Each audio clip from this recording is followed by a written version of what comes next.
Welcome to 360 Tamil. இப்போ நம்ம பருவு அப்படின்ற ஒரு வெப் சீரிஸோட எக்ஸ்பிளனேஷன் பத்தி தான் பார்த்துட்டு இருக்கோம். ஆல்ரெடி இதுல ஃபர்ஸ்ட் பார்ட்டை எக்ஸ்பிளைன் பண்ணி நேத்து போட்டேன். சுத்தமா வியூஸே போல என்னாச்சு ஏதாச்சுன்னு தெரியல. சோ ஃபர்ஸ்ட் பார்ட்டை பார்க்காம இருக்கீங்கன்னா கண்டிப்பா ஃபர்ஸ்ட் பார்ட்டை பாருங்க. நிச்சயமா இந்த வெப் சீரிஸோட கதை உங்க எல்லாருக்குமே பிடிக்கும். அந்த அளவுக்கு ரொம்ப இன்ட்ரெஸ்டிங்கா இருக்கும். ஒரு பக்காவான கிரைம் த்ரில்லர் வெப் சீரிஸ்னு சொல்லலாம். ஆக்சுவலா இது வரைக்கும் நான் நிறைய வெப் சீரிஸ் போட்டிருக்கேன். எல்லாத்தையும் 2 பார்ட்டா பிரிச்சு போட்டிருக்கேன், இல்ல 3 பார்ட்டா பிரிச்சு போட்டிருக்கேன்ல. அதெல்லாம் சேர்த்து அப்பப்ப நடுவுல அப்லோட் பண்ணலாம்னு இருக்கேன். ஃப்ரீ டைம்ல இருக்கவங்க அதை கூட பாருங்க. ஏன்னா ஒரே பார்ட்ல நீங்க பாத்துடலாம். ஏன்னா நிறைய பேர் ஒரே பார்ட்ல போட சொல்லி கேக்குறீங்க. நான் போடும் போது லென்த் ரொம்ப அதிகமாகுது. நான் ஒரே வாட்டியில போட முடியாது. சோ ஏற்கனவே போட்டதை நான் சேர்த்து போடுறேன். பார்க்கணும்னு நினைக்கிறவங்க பாருங்க. எக்ஸ்பிளனேஷனுக்குள்ள போறதுக்கு முன்னாடி வீடியோக்கு ஒரு லைக் போடுங்க. இந்த எக்ஸ்பிளனேஷன் பிடிச்சிருந்ததுன்னா ஐப்ன்ற ஆப்ஷனை கிளிக் பண்ணி சப்போர்ட் பண்ணுங்க. மேற்கொண்டு பேசி டைம் வேஸ்ட் பண்ணாம நம்ம நேரடியா எக்ஸ்பிளனேஷனுக்குள்ள போயிடலாம். ஒரு மாசத்துக்கு முன்னாடி நடந்த விஷயத்தை காட்டுறாங்க. ஆக்சுவலா எம்எல்ஏ ராமையா இருக்காரு பாத்தீங்களா, இந்த இஷ்யூவை யூஸ் பண்ணி பெரிய பிரச்சனை பண்ணலாம், அது மூலியமா ஓட்டு வாங்கலாம்ன்ற மாதிரிலாம் யோசிக்கிறாரு. ஆனா எதிர்த்தரப்பு நபர், அதாவது எம்பிசி தலைவர் இருக்காருல, பேசுறதுக்காக வந்துடுறாரு. அவர் என்ன சொல்றாருன்னா, 2 பேரை சேர்த்து வச்சிடலாம், இந்த பிரச்சனையை காதும் வச்ச மாதிரி முடிச்சிடலாம், இதை வச்சு அரசியல் பண்ண வேணாம், நீ சீட்டு வேணும்னு நினைக்கிறல்ல, நான் என்னோட சீட்டை விட்டு தந்துடுறேன், நீயே வேணா ஜெயிச்சுக்கோ அப்படின்ற மாதிரி சொல்றாரு. இதனால இவருமே பிரச்சனை எல்லாம் பண்ண வேணாம், இந்த கேஸை சாதாரணமா முடிச்சிடலாம் அப்படின்ற மாதிரி யோசிக்கிறாரு. சரி ஓகே அப்படின்ற மாதிரி இந்த பெரியவர்கிட்ட பேசி இங்க இருந்து அனுப்பி வைக்கிறாரு.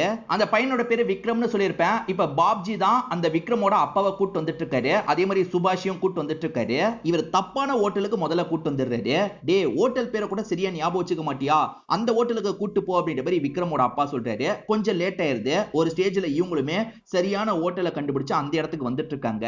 இவங்க கரெக்டான ஹோட்டலுக்கு வரும்போது சக்கரவர்த்தி எதிர ஓடி வராரு. என்னாச்சுன்னு கேட்கும் போது அந்த விக்ரம் எனக்கு பயந்து ஓடிட்டான், அதனால தான் துரத்திட்டு போனேன் அப்படின்ற மாதிரிலாம் சொல்லிட்டாரு. விக்ரம் வெளியே தான் போயிருக்கான் போல அப்படின்ற மாதிரி இவங்க வெளியே தேடி வந்துட்டு இருக்கும் போது விக்ரம் அந்த இடத்துல இறந்து போயிருக்காரு. பக்கத்துல யார் நிக்கிறான்னு பாத்தீங்கன்னா சந்து தான் நிக்கிறாரு. இவன் தான் கொன்னுட்டானான்ற மாதிரி பாக்குறாங்க. இப்ப அப்படியே கட் பண்ணி கதை பிரசன்ட்டுக்கு வந்துருது. இப்ப அடி வாங்கின சுவாதி கண்முழிக்கிறாங்க. குருன்னு ஒருத்தன் தான் அடிச்சுட்டு போயிருப்பான். இப்ப எந்திரிச்ச இவங்க ராமையாக்கு வாய்ஸ் நோட் அனுப்புறாங்க. ஆக்சுவலா நீ அனுப்பிதான் இப்படி பண்ணிருக்கான்னு தெரியும், உன் பேரனை விட மாட்டேன்ற மாதிரிலாம் கோபமா பேசிட்டு இருக்காங்க. இப்ப பல்லவி சுதீர நமக்கு காட்டுறாங்க. இவங்க 2 பேருமே கார்ல பேச ஆரம்பிக்கிறாங்க. அடுத்து எப்படி இதை ஓவர் கம் பண்ணி வரது, எப்படி இந்த பிரச்சனையில இருந்து வெளியே வருது அப்படின்ற மாதிரிலாம் இவங்க 2 பேருமே டிஸ்கஸ் பண்ணிட்டு இருக்காங்க. இது எல்லாத்துக்கும் நான் தான் காரணம்ன்ற மாதிரி சரண்டர் ஆயிடுறேன், இந்த பிரச்சனையை முடிச்சிடலான்ற மாதிரி சொல்றாரு. இல்ல அதை என்னால ஏத்துக்க முடியாது, இப்ப எனக்கு குழந்தை வேற பிறக்க போகுது, நீ கண்டிப்பா இருக்கணும்ன்ற மாதிரி சொல்றாங்க. இப்பதான் அப்பாவோட சாவை எடுக்க போறாங்க போல, அதாவது பெரியப்பாவோட சாவை எடுக்க போறாங்க போல, நீ மட்டும் உள்ள வான்ற மாதிரி கூப்பிடுறாங்க. ஆனா இவங்க இருக்காங்கல்ல, நான் வந்த ஹஸ்பண்டோட தான் வருவேன்னு சொல்றாங்க. தேவையில்லாத பிரச்சனையாகும், வேணான்னு சுதீர் சொல்றாரு. இல்ல நீயும் வரணும்னு சொல்றாங்க. கையை பிடிச்சி சுதீர உள்ள கூட்டு வந்துடுறாங்க. இப்ப அப்பா சொந்தக்காரங்க எல்லாருமே வித்தியாசமா பாக்குறாங்க. ஆனா இவங்க இருக்காங்கல்ல, எல்லாரும் முன்னாடியும் இவர் தான் என்னோட புருஷன், இவர் கூட நான் வரதுல என்ன பிரச்சனை இருக்கு அப்படின்ற மாதிரி சத்தம் போட ஆரம்பிக்கிறாங்க. அப்பாவால எதுவுமே பேச முடியல, அமைதியா உள்ள போயிடுறாரு. இவங்களுமே பெரியப்பாக்கான மரியாதையெல்லாம் செய்யறாங்க. ஆக்சுவலா பாஸ்ட்ல விக்ரம்னு ஒருத்தனை காமிச்சாங்கல்ல, அந்த விக்ரமோட அப்பா இப்ப தற்கொலை பண்ணி இறந்து போயிட்டாரு. விக்ரம்கான நீதி எல்லாம் கிடைக்கல, அதனால தான் தற்கொலை பண்ணி இறந்து போயிட்டாரு போல. இதை நினைச்சு பாப்ஜி ஃபீல் பண்ணிட்டாரு. இப்ப சுபாஷும் பாப்ஜியும் சேர்ந்த மாதிரி மாலை போடுறதுக்காக வந்திருக்காங்க. இங்க இருக்க சொந்தக்காரங்க எல்லாருமே பாப்ஜி மேல கோவப்படுறாங்க. இந்த பைத்தியக்காரன் முதல்ல தப்பான ஹோட்டலுக்கு கூட்டு போயிட்டான், அதுல ஒரு 10 நிமிஷம் லேட் ஆயிருச்சு, சரியான டைமுக்கு போயிருந்தா விக்ரம் பொழைச்சிருப்பான் அப்படின்ற மாதிரிலாம் இவனை போட்டு திட்டிட்டு இருக்காங்க. இவனுமே அந்த விஷயத்தெல்லாம் யோசிச்சு ஃபீல் பண்றான். கொஞ்சம் கில்ட்டாவும் ஃபீல் பண்ணிட்டு இருக்கான். ஆக்சுவலா சுவாதிக்கு ராமுன்னு ஒருத்தர் ஹெல்ப் பண்ணிட்டு இருக்காரு பாத்தீங்களா. இப்ப முழிச்ச இந்த பேரா இருக்கான்ல, நான் காசு கூட தரேன், என்ன விட்டுருங்கன்ற மாதிரிலாம் கேட்டுட்டு இருக்கான். ஆனா இவருக்கு சுவாதி கிட்ட இருந்து என்ன மெசேஜ் தெரியுமா வந்திருக்கு, அவன் விரல வெட்டுன்ற மாதிரி மெசேஜ் வந்திருக்கு. அதனால இந்த ராமு முதல்ல கொஞ்சம் தயங்குறாரு. இவன் கத்தக்கூடாதுன்றதுக்காக வாயில துணியெல்லாம் நுழைச்சிட்டு இருக்காரு. என்ன பண்ண போற, விட்டுருன்ற மாதிரி இந்த பேரன் கேட்டுட்டு இருக்கான். இவர் ஒரு ஸ்டேஜ்ல அவன் விரல்லாம் இந்த இடத்துல கட் பண்ணிட்டு இருக்காரு. அப்பன்னு பார்த்து சக்கரவர்த்தி இந்த இடத்துக்கு வந்துடுறாரு. இவன் சுவாதியோட ஃப்ரெண்டுன்றது சக்கரவர்த்திக்கு தெரியும். ஆக்சுவலா அனுப்புன போட்டோல இவன் வீடு மாதிரியே இருக்கும். அதனால தான் இவன் கிட்ட விசாரிக்கிறதுக்காக வந்திருக்காரு. இந்த ராமு என்ன பண்றானா, போலீஸ் என்கிட்ட பேசுறதுக்கு வந்திருக்காருன்ற மாதிரி ஊர்க்காரங்களெல்லாம் கூப்பிடுறான். இவனால பேச முடியாதுல்ல, அதனால ஊர்க்காரங்களெல்லாம் ஹெல்ப்புக்கு கூப்பிடுறான். ராமு அப்பாவி பையன்றதுனால விசாரிக்கிறதுக்காக வந்திருக்கீங்களா அப்படின்ற மாதிரி எல்லாருமே இந்த இடத்துல கூட்டமா சேர ஆரம்பிச்சிடுறாங்க. எதுக்காக வந்திருக்கீங்க, எதுக்காக வீட்டை செக் பண்ணோம், அதெல்லாம் ஏத்துக்க முடியாதுன்ற மாதிரி பிரச்சனை பண்றாங்க. இருங்க பாப்ஜி சாருக்கு நாங்க கால் பண்றோம்ன்ற மாதிரி சொல்றாங்க. இவங்க எல்லாருமே பாப்ஜி கேஸ்ட சேர்ந்தவங்களா இருப்பாங்க. இப்ப பாப்ஜியும் சக்கரவர்த்தி நீ எதுக்காக அங்க போன, பெரிய பிரச்சனை ஆயிட போகுது, கிளம்பு அப்படின்ற மாதிரி சொல்றாரு. இவரால எதுவுமே பண்ண முடியல, இங்க கூட்டம் சேர்ந்துருச்சுல, தேவையில்லாத பிரச்சனை வேணான்னு கிளம்பிடுறாரு. இப்ப சுவாதிக்கு ராமு போட்டோவை அனுப்பி வச்சிடுறாரு. இப்ப சுவாதி என்ன பண்றாங்கன்னா, அந்த தாத்தாக்கு அனுப்பலாம் அப்படின்ற மாதிரி அந்த ராமையாக்கு போட்டோ அனுப்புறாங்க. அவர் பேட்டி தரதுக்காக வரும்போது போட்டோவை பார்த்து ஷாக் ஆயிருந்தாரு. இப்ப பேட்டியில வேற வில்லங்கமா நிறைய கேள்வி கேக்குறாங்க. ஒரு மாசத்துக்கு முன்னாடி விக்ரம் ஜான்வி இறந்து போனதுக்கு நீங்க காரணம் இல்ல அப்படின்ற மாதிரி கேக்குறாங்க. நான் எப்படி காரணமாவன்ற மாதிரி இவர் கேக்குறாரு. உங்களோட அடியாளான சந்துவை அனுப்பியிருக்கீங்க, அங்க பிரச்சனை ஏற்பட்டுதான் விக்ரம் இறந்து போயிருக்கான், நீங்க காரணம் இல்லைன்னா எப்படின்ற மாதிரி கேள்வி கேக்குறாங்க. நான்லாம் இதுக்கு காரணம் கிடையாது, சொல்ல போனா அந்த பொண்ணு வீடு தான் காரணம், அந்த பொண்ணு தான் இந்த பையனை தூண்டி வெளியே வர வச்சிருக்கா, தேவையில்லாம 2 பேரோட உயிர் போயிருச்சு, இதுல என் சைடுல என்ன தப்பு இருக்கு அப்படின்ற மாதிரிலாம் இவர் பேசுறாரு. இவர் ஜாதி ஆளுங்க ஓட்ட வாங்கணும்ல, அவங்கள கவர் பண்ற மாதிரிலாம் இந்த இடத்துல பேசிட்டு இருக்காரு. இப்ப பாஸ்ட்ல நடந்த விஷயத்தை காட்டுறாங்க. ஆக்சுவலா சந்து வெளியே நின்னு கதவை தட்டிட்டு இருந்தாரு பாத்தீங்களா, அப்ப சக்கரவர்த்தி இந்த இடத்துக்கு வந்திருப்பாரு. கதவை திறக்க மாட்டாங்கன்னு சந்து சொல்லும் போது இவர் ஷூட் பண்ணி கதவை ஓபன் பண்ணிடுறாரு. இப்ப உள்ள வந்து பார்க்கும்போது அந்த தங்கச்சியோட ஃப்ரெண்ட்ஸ் இருக்காங்க பாத்தீங்களா, தங்கச்சியை சாவடிச்சு வச்சிருக்காங்க. அதாவது அந்த அண்ணன் முதல்ல தங்கச்சி மேலதான் கோவப்பட்டிருப்பாரு, அதனால தான் தங்கச்சியை சாவடிச்சு வச்சிருக்காரு. அதே மாதிரி அவர் செம்ம போதையில இருக்காரு. டே பைத்தியக்காரா ஏன்டா இப்படி பண்ணன்னு சக்கரவர்த்தி கோவப்படுறாரு. அதே சமயம் அந்த பையன் இன்னும் உயிரோட தான் இருக்கான், அவனை டார்ச்சர் மட்டும் பண்ணிருக்காங்க போல. அந்த பையன் கட்டலாம் கலட்டி இவங்க கூட்டு போலான்னு நினைக்கும் போது அந்த விக்ரம் பயத்துல இவங்களை தள்ளி விட்டுட்டு ஓட ஆரம்பிக்கிறான். டே சந்து புடிடா அப்படின்ற மாதிரி சக்கரவர்த்தி சொல்லிட்டாரு. சந்து ஒரு பக்கம் பிடிக்கிறதுக்காக ஓடுறாரு, சக்கரவர்த்தி பிடிக்கிறதுக்காக ஓடுறாரு. அப்பதான் எதிர பாப்ஜியும் அதே மாதிரி விக்ரமோட அப்பாவும் வந்திருப்பாங்க. சக்கரவர்த்தியும் இப்பதான் ஓடி போனா, வெளியே போய் பார்க்கலான்ற மாதிரி சொல்லிட்டாரு. அப்ப இந்த இடத்துல ஏதோ சவுண்ட் கேக்குது. இவங்க வெளியே வந்து பார்க்கும் போது அந்த விக்ரம் இறந்து போயிருக்கான், பக்கத்துல சந்து தான் நிக்கிறாரு. சோ சந்து தான் இதை பண்ணிருக்காரு போலன்ற மாதிரி பாக்குறாங்க. நாலாம் பண்ணலன்ற மாதிரி சந்து சொல்லிட்டு இருக்காரு. இப்ப சந்துவை அரெஸ்ட் பண்றேன் அப்படின்ற மாதிரி சக்கரவர்த்தி இங்க ஒரு சீனை போடுறாரு. அப்பதானே விக்ரம் அப்பாவை கொஞ்சம் சமாதானப்படுத்த முடியும். இவன் தான் பண்ணிருக்கான் போல, இவனை அரெஸ்ட் பண்ணி கூட்டு போறேன், நீங்க கவலைப்படாதீங்க அப்படின்ற மாதிரி விக்ரமோட அப்பாவை சமாதானப்படுத்துறாரு. டே சந்து ஒழுங்கா வான்ற மாதிரி லாக் பண்ணி இங்க இருந்து கூட்டு போறாரு. ஆனா சந்து கடைசி வரைக்கும் நான் பண்ணலன்னு சொல்றாரு. இப்ப அப்படியே கட் பண்ணி பிரசன்ட்ல நடக்கிற விஷயத்தை நமக்கு காட்டுறாங்க. பிரசன்ட்லயே ஒரு பாஸ்ட் நடந்ததுல அதை நமக்கு காட்டுறாங்க. பாடியை என்ன பண்றதுன்னு யோசிச்சவங்க ஆசிட ஊத்தி உருக்கிடலாம்னு நினைக்கிறாங்க. ஏன்னா ஃபேஸ் கண்டிப்பா தெரியக்கூடாது, ஃபேஸை உருக்கி தான் ஆகணும்ன்ற மாதிரி ஆசிட வச்சு இவங்க உருக்கிட்டு இருக்காங்க. இப்ப பிரசன்ட்டுக்கு கதை வந்துருது. ஆக்சுவலா சொந்தக்காரங்க கிட்ட எல்லாம் இவங்க கோவமா பேசிட்டாங்கல்ல, இவங்களோட அக்காவும் தம்பியும் சப்போர்ட் பண்றாங்க, நல்லா பேசுன அப்படின்ற மாதிரிலாம் சொல்றாங்க. இப்ப இவங்களுமே ஹஸ்பண்ட் கிட்ட இறந்து போன பெரியப்பாவை பத்தி பேசிட்டு இருக்காங்க. அந்த பெரியப்பாவை பார்க்கும் போது இவருக்கு ஒரு ஐடியா வருது. அது என்னன்னா, பெரியப்பாவோட ஹைட்ல தான் சந்துவும் இருப்பான், ஏறக்குறைய வெயிட்டும் சிமிலரா தான் இருக்கும், பேசாம பாடியை மாத்தி ஏதாவது பண்ணா என்னன்ற மாதிரிலாம் யோசிக்க ஆரம்பிக்கிறாரு. இதெல்லாம் ஒர்க் அவுட் ஆகுமான்ற மாதிரி கேக்குறாங்க. ட்ரை பண்ணி பார்க்க வேண்டியதான் அப்படின்ற மாதிரி இவர் சொல்லிட்டு இருக்காரு. இப்ப அப்படியே கட் பண்ணி குருவை காட்டுறாங்க. டே என்னடா பண்ண, என் பேர் நான் கண்டுபிடிச்சியா இல்லையான்ற மாதிரி ராமையா கேக்குறாரு. உன் பேரனா நான் கண்டுபிடிச்சிடுறேன், ஆனா நிறைய காசு செலவாகும், தரியான்ற மாதிரி இவன் பேரம் பேசிட்டு இருக்கான். எவ்வளவு நாளும் பரவாயில்ல, சீக்கிரமா என் பேரனை காப்பாத்துன்ற மாதிரி அவர் சொல்றாரு. ஆக்சுவலா பல்லவியோட அண்ணனுமே வேற கேஸ்ட் பொண்ணு தான் கல்யாணம் பண்ணிருப்பாரு. வீட்டுல எல்லாருமே பேசிக்கிட்டே இருக்கிறதுனால பார்ல போய் சரக்கு அடிச்சிட்டு இருக்காரு போல. அவர்கிட்ட தான் டெத் சர்டிபிகேட்டுக்கான ஏற்பாடு பண்ற எல்லாமே இருக்கு, அதை வாங்குறதுக்கு போலான்ற மாதிரி ஹீரோவும் தம்பியும் சேர்ந்த மாதிரி கிளம்ப ஆரம்பிக்கிறாங்க. அப்ப அங்க இருக்க ஒரு வெட்டியா இருக்காரு பாத்தீங்களா, காசு அரேஞ்ச் ஆகணும் அப்படின்ற மாதிரிலாம் பேசிட்டு இருக்காரு. 2 லட்சம் ரூபாய்க்கு அவருக்கு தேவை இருக்கு போல, அதை பத்தி போன்ல பேசிட்டு இருக்காரு. ஹீரோ இதை கவனிச்சுக்கிட்டே இங்க இருந்து கிளம்புறாரு. இப்ப சுபாஷ நமக்கு காட்டுறாங்க. ஆக்சுவலா சுபாஷ் அந்த கேஸ்ட்ல ரொம்ப முக்கியமான ஆளு, ஆனா தலைவர் கிடையாது. தலைவர் அந்த பெரியவரா தான் இருப்பாரு. பெரியவர்கிட்ட என்ன சொல்றாருன்னா, அந்த ராமையா பாட்டுக்கு பேட்டி இந்த மாதிரிலாம் தந்துட்டு இருக்கான், நம்ம சைட்ல தான் தப்புன்ற மாதிரி சொல்லிட்டு இருக்கான், நம்ம ஏதாவது பண்ணணும் அப்படின்ற மாதிரி சொல்லிட்டாரு. என்னடா பண்றது, எதுவும் பண்ண தேவையில்ல, நம்ம வேலையை நம்ம பார்த்தா போதும்ன்ற மாதிரி சொல்லிட்டாரு. நீங்க எப்பவுமே இப்படிதான் இருக்கீங்க, இந்த மாதிரி இருந்தா அவன் தான் ஜெயிச்சுக்கிட்டே இருப்பான், நம்ம எப்ப ஜெயிக்கிறது அப்படின்ற மாதிரிலாம் இவர் கோவமா பேசிட்டு கிளம்ப ஆரம்பிக்கிறாரு. பல்லவியோட அண்ணன் இருக்காரு பாத்தீங்களா, ஃபேமிலி எல்லாம் அனுப்பிட்டு இப்ப பார்ல சரக்கு அடிச்சிட்டு இருக்காரு போல. இந்த இடத்துக்கு பல்லவியோட தம்பியும் நம்ம ஹீரோவும் சேர்ந்து வந்துடுறாங்க. இப்ப ஹீரோ இருக்காருல, சர்டிபிகேட்டை என்கிட்ட கொடுங்க, நான் போய் எல்லாத்தையும் கவனிச்சுக்கிறேன்னு சொல்லிட்டாரு.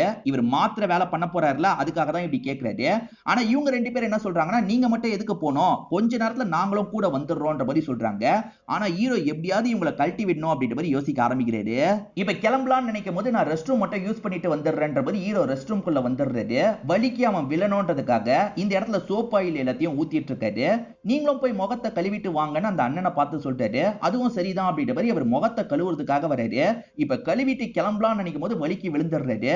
இவர் கத்துற சவுண்ட் கேட்டு இவங்க 2 பேருமே உள்ள வந்து பாக்குறாங்க. இப்ப இவரால நடக்க முடியாது இல்ல, நீ உன்னோட அண்ணனை பாத்துக்கோ, நான் போய் இந்த வேலையெல்லாம் முடிக்கிறேன்ற மாதிரி தம்பியை பார்த்து சொல்றாரு. அதுவும் சரிதான், நீங்களே போய் இந்த வேலையை வேலையெல்லாம் முடிங்கன்ற மாதிரி தம்பியும் அந்த டாக்குமெண்ட் எல்லாம் தந்து அனுப்பி வச்சிடறான். நம்ம ஹீரோ டாக்குமெண்ட் மூலியமா ஒரு ஃபோர்ஜரி பண்றதுக்கு தான் முடிவு பண்ணிருக்காரு போல. இப்ப பல்லவி கிட்ட அந்த டாக்குமெண்ட்டை தராரு. டாக்குமெண்ட்ல வேற டீடைல் இருக்கு. இந்த டீடைலை உன்னோட அக்கா செக் பண்ணிட்டா பிரச்சனை. உன் அக்கா கிட்ட சாமர்த்தியமா பேச்சு கொடுத்து எப்படியாவது இதுல சைனை வாங்கிருன்ற மாதிரி சொல்லிட்டாரு. இப்ப இவங்களுமே அக்கா கிட்ட பேசுறதுக்காக வராங்க. அக்காவோட பிரச்சனை என்னன்றத சொல்றேன். ஆக்சுவலா அக்கா ஒருத்தரை லவ் பண்ணி கல்யாணம் பண்ணிருப்பாங்க. அவர் எப்ப பாரு டார்ச்சர் பண்ற கேஸா இருப்பாரு. இவங்களுக்கு குழந்தை உண்டாகும் போது அடிச்சு அந்த குழந்தைய கலைச்சிருப்பாரு. அதுக்கப்புறம் தான் பிரிஞ்சு வாழ்ந்துட்டு இருக்காங்க போல. ஆக்சுவலா பல்லவி கிட்ட சந்துவோட போன் இருந்தது பாத்தீங்களா, அதை ஹீரோ வாங்கிக்கிறாரு. இந்த போனு வேற ஒரு பகுதிக்கு போற மாதிரி செட் பண்ணிடணும்னு யோசிக்கிறாரு. அதுக்காக தான் பஸ் ஸ்டாப் கிட்ட இருக்க தாபா கிட்ட வந்துடுறாரு. பஸ் எடுக்கும் போது போனை செட் பண்ணும் அப்படின்ற மாதிரிலாம் யோசிக்கிறாரு. இப்ப பல்லவி அக்காக்கு ஆறுதல் சொல்ற மாதிரிலாம் பேசிட்டு இருக்காங்க. சரி விடுக்கா பாத்துக்கலாம் அப்படின்ற மாதிரிலாம் பேசிட்டு இருக்காங்க. பல்லவி, எனக்கு சப்போர்ட்டிவா நீ மட்டும் தான் பேசுவ. ஆனா அந்த சமயம் நீ கூட என்னோட போனை எடுக்கல. நீ ஓடி போய் கல்யாணம் பண்ணதுக்கு நான் என்னடி பண்ணுவேன்? என்கிட்ட எதுக்காக நீ பேசாம இருந்த அப்படின்ற மாதிரிலாம் ரொம்ப ஃபீல் பண்றாங்க. அக்கா ஃபீல் பண்ணாதக்கா, இதுக்கப்புறம் என் கூடயும் என் ஹஸ்பண்ட் கூடயும் வந்து இருக்கா. இன்னும் சில மாசத்துல எனக்கு குழந்தை பிறந்துரும்லக்கா, அந்த குழந்தைய நீ பாத்துக்கோ அப்படின்ற மாதிரிலாம் இவங்க சொல்லிட்டு இருக்காங்க. ரெண்டு பேருமே கொஞ்சம் எமோஷனலா பேசுறாங்க. ஆனா பல்லவி பிளானோட தான் எமோஷனலா பேசிட்டு இருக்காங்க. அக்கா இதுல சைனை போட்டு அப்படின்ற மாதிரிலாம் கேக்குறாங்க. இவங்க பெருசா கவனிக்க மாட்டாங்க. பேசுற மும்மரத்துல சைனை போட்டுக்கிட்டே சாதாரணமா தந்துடுறாங்க. இப்ப ஹீரோ பபிள் கம் வாங்கிடுறாரு. அது மூலியமா சீட்டுல போனை ஒட்டிட்டு கிளம்பணும்னு யோசிக்கிறாரு. இப்ப சீட்டு கடியில போனை செட் பண்ணிடுறாரு. நைஸா இங்க இருந்து இறங்கி கிளம்ப ஆரம்பிச்சிடுறாரு.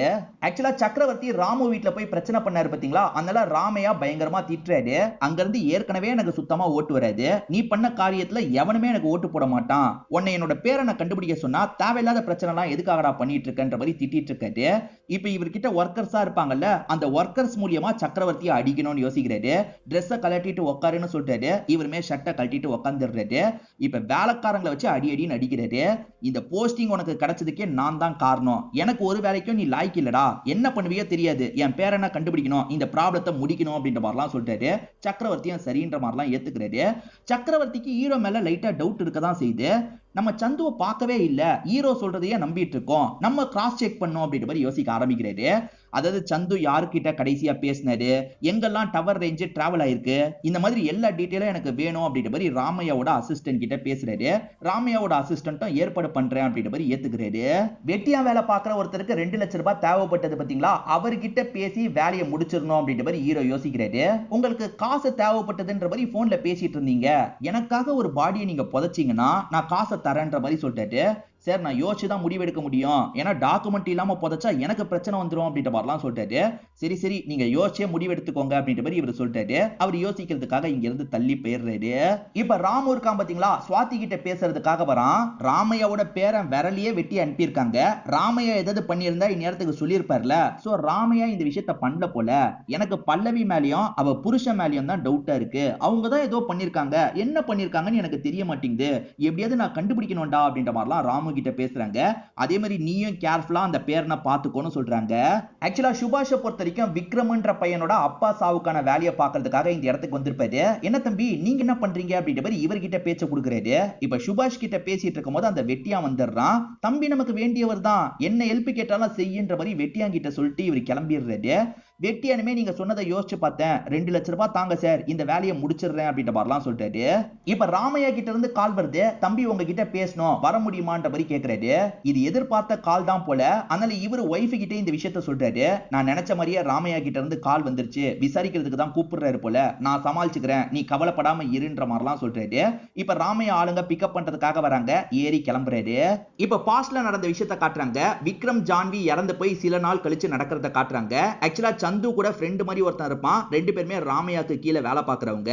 நீ அந்த சுவாதி கூட சுத்துறது ஐயாக்கு சுத்தமா பிடிக்கல, அவ சரியான பஜாரிடா, அவளை விட்டுரு அப்படின்ற மாதிரிலாம் சந்து கிட்ட பேசிட்டு இருக்காரு. அப்பன்னு பார்த்து ராமையாவும் பேசுறதுக்காக இந்த இடத்துக்கு வந்துடுறாரு. இப்ப ராமையா சந்து மேல செம்ம கோவத்துல இருக்காரு. டே முட்டாள், நீ எதுக்காகடா விக்ரம சாவடிச்சேன்னு கேக்குறாரு. எங்க நான் சத்தியமா சாவடிக்கலங்க, அவன் எப்படி செத்து போனானே எனக்கு தெரியலன்ற மாதிரி சொல்றான். நீ சாவடிக்கலனாலும் சரி, நீ தான் சாவடிச்சன்ற மாதிரி என் பேரை நார் அடிச்சிட்டு இருக்காங்க, இதுக்கெல்லாம் நீ தான் காரணம், நீ தான் சரண்டர் ஆகணும் அப்படின்ற மாதிரிலாம் சொல்லிட்டு இருக்காரு. இது நடந்துட்டு இருக்கும் போது யாரோ கவனிக்கிற மாதிரி இருக்கு. யாருன்னு பார்த்தா சுவாதி தான். சுவாதி கூட 1 மணி நேரம் இவர் இருந்திருக்காரு போல. நானும் சுவாத்தியும் கல்யாணம் பண்ணிக்க போறோம், இப்ப சரண்டர் ஆனா சரிப்பட்டு வராதுன்ற மாதிரி சந்து சொல்றான். நீ சரண்டர் ஆகலனா எனக்கு தான் இன்னும் கெட்ட பேர் ஏற்படும் அப்படின்ற மாதிரி இவர் சொல்லிட்டாரு.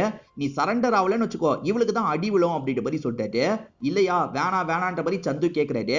ஆனா இவர் என்ன பண்றாருன்னா இன்னொரு நாள வந்து இந்த பொண்ணு அடின்ற மாதிரி சொல்லிட்டாரு. சுவாதியோட கண்ணத்துல பலார்னு அரைஞ்சிட்டு இருக்காங்க. சந்து இருக்கார்ல, சரி கொஞ்ச நாள் போகட்டும், நான் தான் பண்ணன்ற மாதிரி சரண்டர் ஆயிடுறேன் அப்படின்ற மாதிரிலாம் சொல்லிட்டாரு. அந்த பயம் இருக்கட்டும் அப்படின்ற மாதிரி ராமையா இங்க இருந்து கிளம்பி இருப்பாரு. நம்மளால சுவாதி அடி வாங்கிட்டாலே அப்படின்ற மாதிரி இவர் ஃபீல் பண்ணிட்டாரு. சந்து நீ ஃபீல் பண்ணாத, இதெல்லாம் ஒரு வழியே கிடையாது, நான் நல்லா தான் இருக்கேன்ற மாதிரி இவங்க பேசிட்டு இருக்காங்க. என்னதான் இருந்தாலும் இவருக்கு இது கஷ்டமா போயிருது.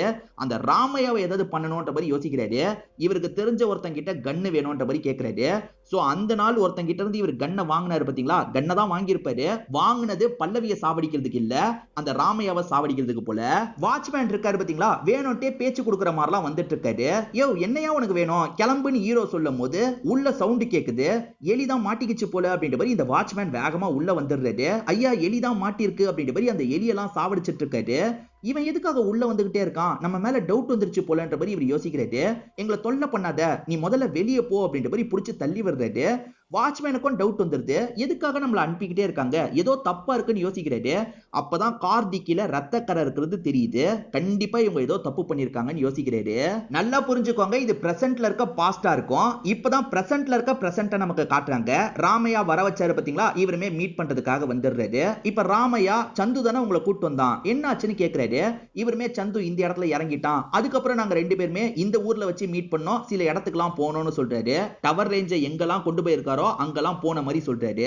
அவளை இழுத்துட்டு வான்னு ராமையா சொல்றாரு. இப்ப அடியாள் இருக்காரு பாத்தீங்களா, சுவாதியை இந்த இடத்துக்கு இழுத்துட்டு வராரு. இவன் ஏதாவது பண்ணிருக்க வாய்ப்பு இருக்குன்னு நினைக்கிறல்ல, இவன் கிட்ட எவ்வளவுனா விசாரணை பண்ணிக்கோ, ஆனா நான் சத்தியமா உன் புருஷனை எதுவுமே பண்ணல, என் பேரை எனக்கு வேணும், நீ பேசிக்கோ அப்படின்ற மாதிரி சொல்றாரு. அதாவது ஹீரோ கிட்ட என்னனாலும் விசாரணை பண்ணிக்கோன்னு சொல்லிட்டு இவர் பக்கத்து ரூமுக்கு கிளம்பி போயிடுறாரு. சக்கரவர்த்தி கண்டிப்பா ராமு வீட்டுல தான் பேரா இருக்க வாய்ப்பு இருக்குன்னு சொல்லியிருப்பாரு. அந்த ராமு வெளியே போனதை கவனிச்ச இந்த குரு இருக்காரு பாத்தீங்களா, இவரோட அசிஸ்டன்ட் ஒருத்தனை கூட்டிட்டு திருட்டுத்தனமா வீட்டுக்குள்ள நுழைஞ்சிடுறாரு. அந்த பேரன் எங்கன்ற மாதிரி ஒவ்வொரு இடமா தேடிட்டு இருக்காரு. இப்ப அப்படியே கட் பண்ணி ஹீரோ இருக்கிற இடத்தை நமக்கு காட்டுறாங்க. நீ தேவையில்லாம என் மேல சந்தேகப்பட்டு இருக்க, உன்கிட்ட கால் பண்ண முடியாத சிச்சுவேஷன்ல சந்து இருக்கான் போல, கண்டிப்பா அவன் கிட்ட இருந்து கால் வரும், கவலைப்படாத அப்படின்ற மாதிரிலாம் சொல்றாரு. ஆக்சுவலா இவங்க ரெண்டு பேர் பேசுற எல்லாத்தையுமே ராமையா வேற ரூம்ல இருந்து கவனிச்சுட்டு தான் இருக்காரு. ஒருவேளை இந்த பையன் பண்ணிருக்க வாய்ப்பு இருக்காடா அப்படின்ற மாதிரி ஆளுங்க கிட்ட கேக்குறாரு. இவனை பார்த்தா அப்பாவி மாதிரி தான் தெரியறான், இவன் பண்ண மாதிரிலாம் தெரியலன்னு ஆளுங்க சொல்றாங்க. இப்ப சக்கரவர்த்தி என்ன பண்றாருன்னா சந்து யாரை மீட் பண்ணான்றத தெரிஞ்சுக்கிறதுக்காக ஒரு இடத்துக்கு வராது. சந்து கிட்ட ஒருத்தன் கண்ணை தந்தான் பாத்தீங்களா, இவரை பார்த்தோன்னு தெரிச்சு ஓடுறான். இவனை பிடிக்கணும்ன்ற மாதிரி சக்கரவர்த்தியும் துரத்தி பிடிக்கிறாரு. அடின்னு அடிச்சு சந்து எதுக்காக அவனை பாக்குறதுக்காக வந்தான், சொல்லு அப்படின்ற மாதிரிலாம் இவன் கிட்ட கேட்க ஆரம்பிக்கிறாரு. ஆக்சுவலா சந்துவை பொறுத்த வரைக்கும் இட்லினா சுத்தமா சாப்பிட மாட்டாரு போல. ஆனா ஏற்கனவே சொல்லும் போது ஹீரோ என்ன சொல்லியிருப்பாருன்னா, நானும் சந்துவும் சேர்ந்து இட்லி சாப்பிட்டோம் அப்படின்ற மாதிரி சொல்லியிருப்பாரு. அதனால தான் ஹீரோ மேல உங்களுக்கு டவுட் அதிகமா இருக்கு போல. நோண்டி நிறைய கேள்வி எல்லாம் கேட்கறாங்க. ஹீரோவும் சமாளிக்கிற மாதிரி பதில் சொல்லிட்டு இருக்காரு. இது எல்லாத்தையும் பார்த்துட்டு இருக்க ராமையாக்கு செம்ம கடுப்பா இருக்கு. இவங்க என்னடா தேவையில்லாம பேசிட்டு இருக்காங்க, சந்துவை இவன் தான் ஏதாவது பண்ணிருப்பானா, எனக்கு ஒண்ணுமே புரிய மாட்டேங்குதுடா அப்படின்ற மாதிரி புலம்புறாரு. என் பேரை எனக்கு கிடைக்கணும், கடைசியா இவங்க ரெண்டு பேரையும் என்ன பண்றேன் பாருன்ற மாதிரிலாம் சொல்றாரு. குரு பேரனை தேடலான்னு பார்த்தா பேரன் ரூம்ல இல்லவே இல்ல. அப்பன்னு பார்த்து ராமு வேற வந்துடுறான். இப்ப ராமுவும் குருவும் இந்த இடத்துல மாத்தி பயங்கரமா சண்டை போடுறாங்க. ஆக்சுவலா ராமுவை விட குரு நல்லா சண்டை போடுறாருல, ராமு அடிச்சு போட்டுறாரு. அப்பதான் பேரனை அவன் அந்தரத்துல தொங்க விட்டு வச்சிருக்கான்றது தெரிய வருது. அந்த நாள் நைட்டு சந்து உனக்கு கால் பண்ணிருக்கான், உன்னை வந்து மீட் பண்ணிருக்கான். சந்து உன்கிட்ட என்னடா வாங்கினா, ஒழுங்கா சொல்லுன்ற மாதிரிலாம் கேட்கிறாரு. அவன் கன்னு வாங்கினா, ராமையாவோட கதையை முடிக்கணும்ன்றதுக்காக கன்னு வாங்கினான்ற மாதிரி இவனுமே எல்லாத்தையும் சொல்லிடுறான். இப்ப சக்கரவர்த்தி இருக்கார்ல, இதை ராமையா கிட்ட சொல்லணும்ன்ற மாதிரி ராமையாக்கு கால் பண்றாரு. சக்கரவர்த்தி எதுக்கு கால் பண்றான்ற மாதிரி இவரும் அட்டன் பண்ணி பேசலாம் ஆரம்பிக்கிறாரு. சுவாதி என்ன பண்றாங்கன்னா சில கேள்வியை திரும்ப கேட்டுட்டு இருக்காங்க. இவர் ஏற்கனவே ஒரு பதில் சொன்னார்ல, அதே பதில சொல்றாரான்னு செக் பண்றதுக்காக இந்த மாதிரி கேள்வி கேட்கறாங்க. பார்த்தா பதில மாத்தி சொல்றாரு. இவங்களுக்கு ஹெவியா டவுட் வந்துருது. சட்டுன்னு ஒரு ஆயுதத்தை எடுத்து இவர் அட்டாக் பண்ற மாதிரி வந்துடுறாங்க. சந்துவை நீ தான் ஏதோ பண்ணிருக்க, என்ன பண்ண ஒழுங்கா சொல்லு, இல்லனா கதையை முடிச்சிருவேன் அப்படின்ற மாதிரிலாம் ஹீரோவை இந்த இடத்துல மிரட்டிட்டு இருக்காங்க. இந்த குரு அந்த ராமு கூட சண்டை போடும் போது ராமு இருக்கார்ல, ஒரு கம்பியில சொருவிப்பாரு, அவரோட கதை முடிஞ்சிருது. சரி பேரனை காப்பாத்தி கூட்டு போலாம் அப்படின்னு இங்க இருக்க காசு எடுத்துட்டு பேரனை கூட்டு போக பார்த்தா திடீர்னு ராமு வீட்டுக்கு பக்கத்துல இருப்பாங்கல்ல, அவங்க வந்து இந்த விஷயத்த பாத்துடுறாங்க. பார்த்த விஷயத்த வெளியே சொல்லக்கூடாது, இந்த காசை வச்சுக்கோங்கன்ற மாதிரி அந்த ஃபேமிலிக்கு கொஞ்சம் காசை தந்துடுறான். மீதி காசை நம்ம எடுத்துக்கலான்ற மாதிரி பேரனை கூட்டிட்டு இங்க இருந்து கிளம்ப ஆரம்பிக்கிறான். ஆக்சுவலா இவங்க ஹீரோவை மிரட்டிட்டு இருக்காங்கல்ல, அப்பன்னு பார்த்து ராமையா இந்த இடத்துக்கு வந்துடுறாரு. இப்ப ராமையாவோட ஆள் இருக்கான் பாத்தீங்களா, இந்த சுவாத்தியை லாக் பண்ணிடுறான். ஆக மொத்தத்துல புருஷனும் பொண்டாட்டியும் சேர்ந்து என் கதையை முடிக்கிறதுக்கே பிளான் போட்டிருக்கீங்கல்ல, நீ சொல்லி தானே கன்னு வாங்குறதுக்கு போனான்ற மாதிரிலாம் கேக்குறாரு. சுவாதி அதெல்லாம் எனக்கு தெரியாதுன்னு சொல்லிட்டாங்க. தம்பி ஒரு கேள்விக்கு மட்டும் பதில் சொல்லு, அந்த சந்து கன்னு வாங்கினதா பாத்தியா இல்லையான்னு கேக்குறாரு. ஆமா கன்னு வாங்கினா நான் பார்த்தேன்ற மாதிரி இவர் சொல்றாரு. இவர் உண்மையிலேயே பார்த்தார்ல, அதை தான் சொல்றாரு. அவன் என்ன போட்டு தள்ளுறதுக்கு கன்னு வாங்கியிருக்கான்ப்பா, இதுக்கப்புறம் அந்த நாயை என்ன பண்ணணும்னு எனக்கு தெரியும், நீ கிளம்பு அப்படின்ற மாதிரி சொல்றாரு. ஹீரோவும் சரின்ற மாதிரி இங்க இருந்து கிளம்ப ஆரம்பிக்கிறாரு. அதே மாதிரி சுவாத்திய உயிரோட விட்டு வைக்கிறதும் ஆபத்துல, அவ கதையை முடிங்கடா அப்படின்ற மாதிரி ராமையா ஆளுங்க கிட்ட சொல்றாரு. இப்ப ஹீரோ கிளம்பிட்டு இருக்கும் போது சுவாத்தியும் கண்டிப்பா நீ ஏதோ தப்பு பண்ணிருக்க, எனக்கு தெரியும் தெரியும்ன்ற மாதிரிலாம் ஹீரோவை பார்த்து கத்திட்டு இருக்காங்க. இப்ப அந்த அடியாள் என்ன பண்றாருன்னா சுவாத்தியோட கதையை முடிச்சிடுறாரு. அநியாயத்துக்கு இறந்து போயிட்டாலே அப்படின்ற மாதிரி ஹீரோவும் யோசிச்சுக்கிட்டே இங்க இருந்து கிளம்ப ஆரம்பிக்கிறாரு. கெஸ்ட் ஹவுஸ்ல ஒரு வாட்ச்மேனை நமக்கு காமிச்சாங்கல்ல, அவர் டீ குடிச்சிட்டு இருக்கும் போது அங்க வர ஒரு போலீஸை பாக்குறாரு. நம்ம சந்தேகத்தை இந்த போலீஸ் கிட்ட சொன்னா என்னன்ற மாதிரி யோசிக்கிறாரு. ஆக்சுவலா இந்த மாதிரி கெஸ்ட் ஹவுஸ்க்கு ஒரு கப்பல் வந்தாங்க, அவங்களோட கார்ல ரத்தக்கரை இருந்தது, ஏதோ தப்பு பண்ணிருக்காங்க, பதட்டமாவே இருந்தாங்க, நீங்க கொஞ்சம் என்ன ஏதுன்னு பாக்குறீங்களா அப்படின்ற மாதிரி கேக்குறாரு.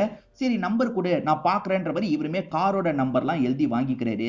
ஆக்சுவலா ராமு இறந்து போயிட்டாரு பாத்தீங்களா, அந்த தகவல் ஏரியால இருக்க எல்லாருக்குமே தெரிஞ்சிருது. அந்த அம்மா பொண்ணு தான் எல்லார்கிட்டயும் சொல்லியிருக்காங்க. பாப்ஜியும் இந்த இடத்துக்கு வந்துடுறாரு. அநியாயத்துக்கு இறந்து போயிட்டானே, அந்த ராமையாவோட ஆள் ஒருத்தன் தான் சாவடிச்சிட்டான், அந்த ராமையாவை இதுக்கப்புறமா விட்டு வைக்க கூடாது, எதாவது பண்ணணும் அப்படின்ற மாதிரி இந்த ஏரியாவை சேர்ந்த எல்லாருமே கடுப்பாவுறாங்க. சரி சுபாஷை பாக்குறதுக்கு போலான்ற மாதிரி இங்க இருந்து கிளம்புறாங்க. இந்த ராமையா எலெக்ஷன்ல ஜெயிக்கிறதுக்கு நிறைய காசெல்லாம் தேவை பாத்தீங்களா, குயின் காவியான்னு ஒரு லேடி தான் இவருக்கு காசெல்லாம் தருவாங்க போல. அந்த காசை வாங்கிட்டு போய் தர வேலை தான் சந்து பாப்பாரு. இப்ப இவரு காவியா கிட்ட காசு வேணும், அந்த சந்து எங்க போனான்னு தெரியலன்னு சொல்லிட்டாரு. தெரியலன்னா உனக்கு காசுலாம் தர முடியாது, சந்து ரொம்ப முக்கியம், சந்து வந்தாதான் காசு தருவேன், சீக்கிரமா சந்துவை கண்டுபிடின்ற மாதிரி சொல்றாங்க. இந்த குயின் காவியாவை பார்த்து இவர் பயப்படுறாரு. அந்த அளவுக்கு இன்ஃபுளுன்ஸான ஆளு தான் போல அவங்க. ஆக்சுவலா நம்ம ஹீரோ பாடியை டிஸ்போஸ் பண்றதுக்காக சில பிளான் எல்லாம் போட்டாரு பாத்தீங்களா, ஒருத்தனுக்கு 2 லட்சம் ரூபாய் தரேன்னு சொல்லியிருப்பாரு. இப்ப அவன் என்ன பண்றானா ஆளுங்களை கூட்டிட்டு வீட்டுக்கு வந்துடுறான். ஆம்புலன்ஸோட தான் வந்திருப்பான். இப்ப ஆம்புலன்ஸ்ல பாடியை ஏத்தி கொண்டு போறாங்க. இது எல்லாத்தையும் வாட்ச்மேன் பாக்குறாரு. அதாவது ஆம்புலன்ஸ் வந்துட்டு போறத வாட்ச்மேன் பாக்குறாரு. திரும்பி இந்த கப்பல் மேல சந்தேகம் அதிகமாகுது. இப்ப ஏரியாவை சேர்ந்தவங்க ஏதாவது பண்ணணும் அப்படின்ற மாதிரி சுபாஷ் கிட்ட சொல்றாங்க. சுபாஷ் தலைவர்கிட்ட இந்த விஷயத்தெல்லாம் சொல்றாரு. ஆனா தலைவரை பொறுத்த வரைக்கும் அமைதியை தான் விரும்புறாரு. ஏன்னா இவங்க சண்டை போடுறதுக்கு போனா ராமையா ஆளுங்களும் வருவாங்க, மாத்தி மாத்தி நிறைய வெட்டுக்குத்து நடக்கும், நிறைய பேரோட உயிர் போகும்னு சொல்றாரு. அந்த மாதிரிலாம் நடந்தாதான் அரசியல்ல நம்ம ஜெயிக்கிறதுக்கு வாய்ப்பு இருக்கு அப்படின்ற மாதிரிலாம் சுபாஷ் பேசுறாரு. இப்ப அப்படியே கட் பண்ணி நம்ம ஹீரோவை காட்டுறாங்க. ஹீரோ அந்த நபர் மூலியமா டிஸ்போஸ் பண்ற வேலை எல்லாத்தையும் பண்ணிட்டு இருக்காரு. சுடுகாட்டுல ப்ராப்பர் பர்மிஷன் இல்லாமயே பாடியை புதைக்கிற வேலை எல்லாம் பண்ணிட்டு இருக்காரு. இது நடந்துட்டு இருக்கும்போது யாரோ பாக்குற மாதிரியே ஹீரோக்கு தோணுது. இவர் திரும்பி பார்த்தா அந்த இடத்துல யாரையும் காணோம். இந்த சுபாஷ் ஏதாவது பண்ணணும் அப்படின்ற மாதிரி தலைவர்கிட்ட சொல்லிட்டு இருக்காரு. டே சுபாஷ், இந்த அரசியல் உன்னை ரொம்பவே மாத்திருச்சு, விக்ரம் கதையை நீ தான் முடிச்சன்றது எனக்கு தெரியும்ன்ற மாதிரி சொல்றாரு. இப்பதான் நடந்த விஷயத்தை நமக்கு ரிவீல் பண்றாங்க. ஆக்சுவலா அப்பா பாப்ஜி தான் செக் பண்றதுக்காக போயிருப்பாங்க. இவர் காரை விட்டுட்டு வரேன்னு சொல்லியிருப்பாரு. அப்படி காரை விட்டுட்டு இவர் கிளம்பலாம்னு நினைக்கும் போது விக்ரமே வந்திருப்பான். வந்த விக்ரம ஜான்விய அந்த அண்ணனோ ஃப்ரெண்ட்ஸோ சாவடிச்சிட்டாங்க, எனக்கு ரொம்ப கஷ்டமா இருக்குன்னு அழுவுறான். ஜான்வி செத்து போய் நீ உயிரோட இருந்தா அனுதாபம் எல்லாம் ராமையா பக்கம் போயிடும், நீயும் சாவணும்டா, என்ன மன்னிச்சிரு அப்படின்ற மாதிரி அவனோட கதையை இவர் தான் முடிக்கவே செஞ்சிருப்பாரு. நம்ம கதையை முடிச்சது இவருக்கு எப்படி தெரிஞ்சது அப்படின்ற மாதிரிலாம் சுபாஷ் ஷாக்கிங்கா பார்த்துட்டு இருக்காரு. அதுக்கு தலைவர் இருக்கார்ல, இதெல்லாம் எனக்கு எப்படி தெரியும் தானே யோசிக்கிற, ஏன்னா அந்த விக்ரம் சாவறதுல ராமையாக்கு எந்த ஒரு யூஸும் இல்ல, அவர் எதுக்காக சந்துவை வச்சு சாவடிக்க போறாரு, நீ தான் சாவடிச்சிருப்பன்னு கெஸ் பண்ண, நீ பாக்குறதுலயே அது உறுதியாயிருச்சு அப்படின்ற மாதிரி சொல்லிட்டாரு. இதுக்கப்புறம் உங்களை நம்பி பிரோஜனம் இல்ல, எப்படி உங்களை வச்சு அரசியல் பண்ணுன்றதை நான் பாத்துக்கிறேன் அப்படின்ற மாதிரி வெளியே வந்து கூட்டத்துக்கிட்ட பேசுறாரு. இதுக்கப்புறம் இந்த பெரியவரை நம்ம நம்ப வேணாம், நம்மளே ராமையாவோட வீட்டுக்கு போய் நீதி கேட்கலாம் அப்படின்ற மாதிரி ஆளுங்களோட மனசை மாத்தி கூட்டு போறாரு. இப்ப அப்படியே கட் பண்ணி ஹீரோவை காட்டுறாங்க. ஹீரோக்காக அந்த நபர் எல்லா வேலையும் முடிச்சு தந்துடுறாரு போல. சார் பேசின மாதிரி 2 லட்சம் ரூபாய் தாங்கன்னும் போது ஹீரோவும் தந்துட்டு இருக்காரு. அப்பயே யாரோ வாட்ச் பண்ற மாதிரியே தோணுது. திரும்பி பார்த்தா யாரையும் காணோம். என்ன யாரையும் காணோம் அப்படின்ற மாதிரி ஹீரோவும் இந்த இடத்துல முடிச்சிட்டு இருக்காரு.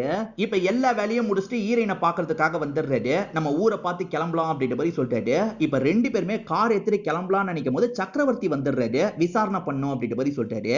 அது என்னன்னா வாட்ச்மேன் கம்ப்ளைண்ட் கொடுத்தாரு பாத்தீங்களா, அந்த கம்ப்ளைண்ட்டை விசாரிக்கிறதுக்காக வரும்போது இது கன்ஃபார்ம் ஆயிருது. சோ ரத்தத்தை அந்த வாட்ச்மேன் பார்த்திருக்கான், நீங்க தான் சந்துவை சாவடிச்சிருக்கீங்க, ஒழுங்கு மரியாதையை ஒத்துக்கோங்க அப்படின்ற மாதிரிலாம் மிரட்டிட்டு இருக்காரு. இப்ப ஹீரோயினும் தப்பிக்கணும்ன்றதுக்காக கன்னை வச்சு சக்கரவர்த்தியை மிரட்டுறாங்க, பயம்புத்துறதுக்காக ஷூட்டுமே பண்றாங்க. சந்து வாங்கினாரு பாத்தீங்களா, அந்த கன்னை வச்சுதான் இப்படி பண்றாங்க. சக்கரவர்த்தி கடுப்பாயிடுறாரு, பைத்தியக்காரி மாதிரி பண்ணாத, ஒழுங்கா கண்ணை கீழே போடு அப்படின்ற மாதிரி இவர் கண்ணை காமிச்சு மிரட்டுறாரு. என்ன பண்றாருன்னா ஹீரோவை மட்டும் இங்க இருந்து கூட்டிட்டு போயிடுறாரு. ஹீரோயினுக்கு என்ன பண்றதுன்னு தெரியல, அப்பாவை பாக்குறதுக்காக வந்துடுறாங்க. அப்பா கிட்ட நடந்த எல்லா விஷயத்தையும் சொல்றாங்க. அப்பா நீங்க தான் ஹீரோவை கண்டுபிடிக்கிறதுக்கு ஹெல்ப் பண்ணும் அப்படின்ற மாதிரிலாம் கேக்குறாங்க. அப்பா முடியாதுன்னு சொல்றாரு. அப்பா அந்த இடத்துக்கு அக்கா வராங்க.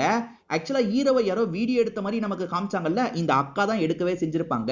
அக்காக்கு ஸ்டார்டிங்ல இருந்தே இவங்க ஆக்டிவிட்டி மேல டவுட் இருந்திருக்கும். எனக்கு ஏற்கனவே எல்லாமே தெரியும் டி அப்படின்ற மாதிரி அக்கா சொல்றாங்க. ஆனா ஹெல்ப் பண்ண மாட்டோம்ன்ற மாதிரி அப்பா சொல்றாரு.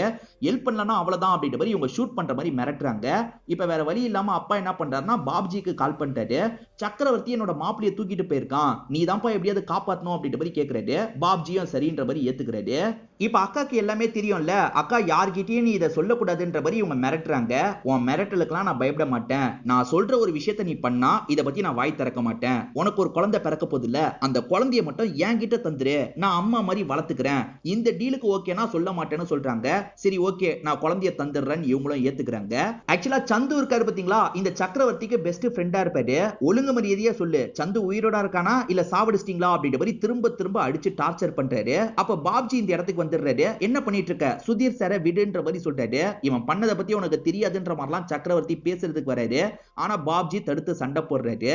இப்ப ஹீரோ இருக்கார்ல, எப்படியாவது இந்த சக்கரவர்த்தி கதையை முடிக்கணும், இவனாலையும் பிரச்சனை வர வாய்ப்பு இருக்குன்ற மாதிரிலாம் யோசிச்சுட்டு இருக்காரு.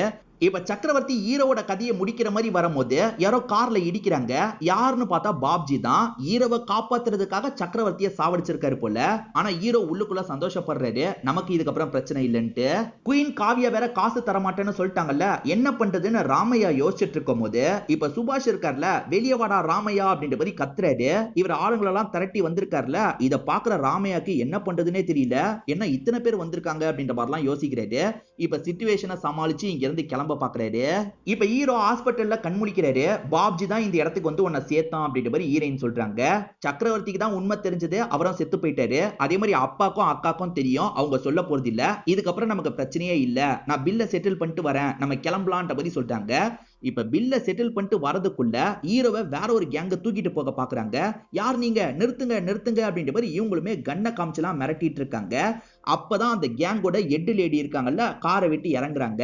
பிந்து மாதவி தான் ஸ்பெஷல் அப்பியரன்ஸ்க்காக இந்த குயின் காவியா ரோல பண்ணிருப்பாங்க.